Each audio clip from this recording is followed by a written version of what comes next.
वाक्यपृथक्करण या विषयावरील या संक्षिप्त आढाव्यात आपले स्वागत आहे. तुम्हाला माहिती आहे, पृथक या शब्दाचा अर्थ वेगळे करणे असा होतो आणि वाक्यपृथक्करण म्हणजे वाक्यातले सगळे भाग सुटे करून त्यांचं व्याकरणिक काम समजून घेणं, ज्यामुळे भाषेवरचं आपलं प्रभुत्व अधिक पक्क होतं. पहिले आपण वाक्याच्या दोन मुख्य विभागांबद्दल बोलूया.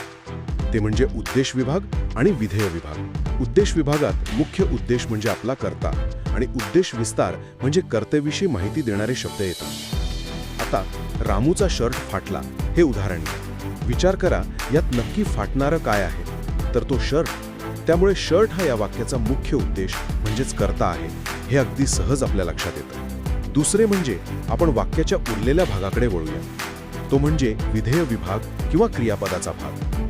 लक्षात घ्या, या विभागात प्रामुख्याने कर्म, कर्मविस्तार, विधानपूरक, विधेय विस्तार म्हणजे क्रियापदाला केव्हा, कोठे किंवा कसे असा प्रश्न विचारल्यावर मिळणारं उत्तर आणि मुख्य विधेय म्हणजेच क्रियापद अशा 5 घटकांचा समावेश असतो.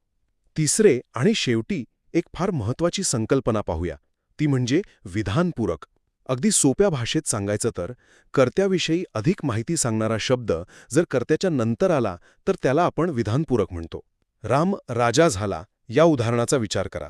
या वाक्यात राजा हा शब्द राम या कर्त्याच्या नंतर येऊन त्याच्याविषयी अधिक माहिती देतोय. म्हणूनच राजा हे इथं विधानपूरक आहे.